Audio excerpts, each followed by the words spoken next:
दोस्तों नमस्कार। हमारे देश में नाग पंचमी का त्यौहार बहुत धूमधाम से मनाया जाता है और हम आप लोगों को नाग पंचमी की एक छोटा कहानी सुनाने जा रहे हैं। प्राचीन काल में किसी नगर में एक सेठ जी रहते थे। उनके 7 पुत्र थे और सातों शादीशुदा थे। सातों पुत्रों की बहुओं में सबसे छोटी बहू सबसे ज़्यादा सुशील और संस्कारी थी। एक दिन सबसे बड़ी बहू ने सभी देवरानियों से कहा कि आज घर में लीपने पोतने के लिए पीली मिट्टी लेकर आते हैं। सभी बहुएं दलिया और खुरपी लेकर मिट्टी लेने चली गई। जब मिट्टी बहुएं खोदने लगी तब वहाँ एक सांप निकला। बड़ी बहू उस सांप को खुरपी से मारने लगी तो छोटी बहू बोली, मत मारो इसे, यह बेचारा तो मेरा भ्रात है।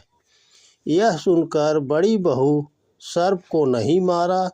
तब सर्प एक और स्थान पर जाकर बैठ गया। छोटी बहू ने सर्प से कहा, आप यहाँ से जाना मत, मैं अभी आती हूँ। ऐसा कहकर छोटी बहू सर्प के लिए दूध लेने चली गई। घर पहुँचकर वह अपने कामों में लग गई और सर्प को किया वादा भूल गई। अगले दिन जैसे ही उसे यह बात याद आई तो फिर दूध लेकर वहाँ पहुँची। तब उसने देखा सर्प तो वहीं बैठा है। सर्प को देखकर वो बोली, भैया मुझे माफ़ कर दो, मैं अपने कार्य में लगकर आपसे किया वादा भूल गई।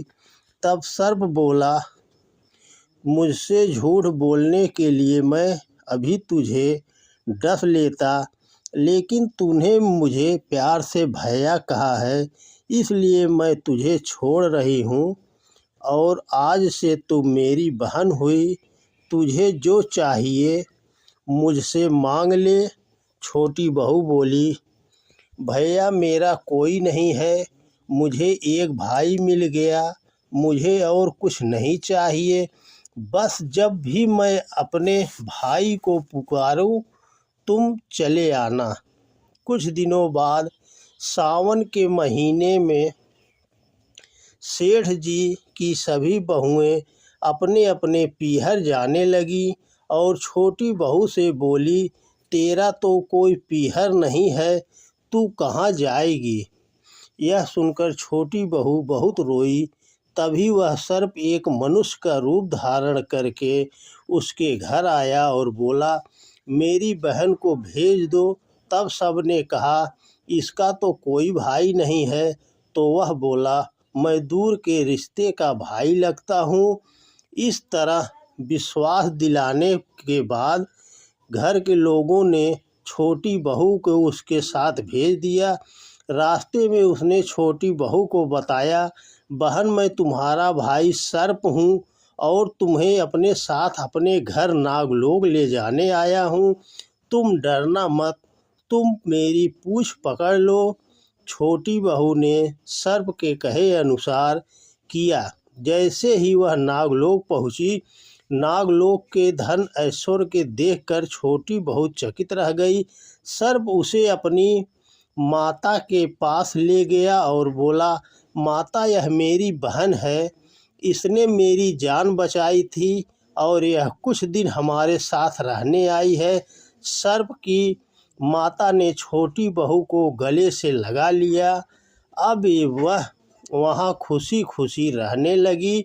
वह शेषनाग के बहुत छोटे छोटे बच्चे जन्मे हुए थे। वह रोज़ देखती कि माँ सभी को रोज़ दूध ठंडा करके घंटी बजाती। घंटी की आवाज़ सुनकर सभी बच्चे वहाँ आकर दूध पी लेते थे। एक दिन वह माँ से बोली, आज मैं दूध ठंडा कर देती हूँ। अभी दूध ठंडा भी नहीं हुआ था कि उसने जल्दबाजी में घंटी बजा दी। घंटी की आवाज़ सुनकर छोटे छोटे सांप दौड़ पड़े। दूध पीते ही कईयों के फन जल गए। सभी सर्प बोले, हम इसे डसेंगे। और सबको समझाने पर बच्चे मान गए। तब उसके भाई सर्प ने और उसकी माँ ने छोटी बहू को हीरे मोती और अन्य जवाहरात देकर उसे विदा किया। इतनी सारी धन दौलत देखकर बड़ी बहू बोली, भाई ने इतनी सारी दौलत दी है तो इसे झाड़ने के लिए एक सोने की झाड़ू भी दे देता। यह सुनकर सर्प ने सोने की झाड़ू भी लाकर दे दी और उसकी माँ की तरफ से हीरे मोती और मणियों का एक हार भी दिया। उस हार की प्रशंसा सारे नगर में होने लगी। जब यह प्रशंसा नगर की रानी ने सुनी तो उस हार को पहनने की इच्छा उसने राजा को बताई।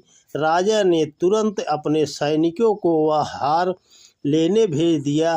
राजा के डर से सेठ जी ने छोटी बहू का हार सैनिकों को दे दिया। इस बात से छोटी बहू बहुत दुखी हुई और अपने भाई सर्प को याद करके उसी सारी बात बताई। सर्प बोला, बहन तुम दुखी मत हो, राजा खुद तुम्हें वह हार लौटाने आएंगे।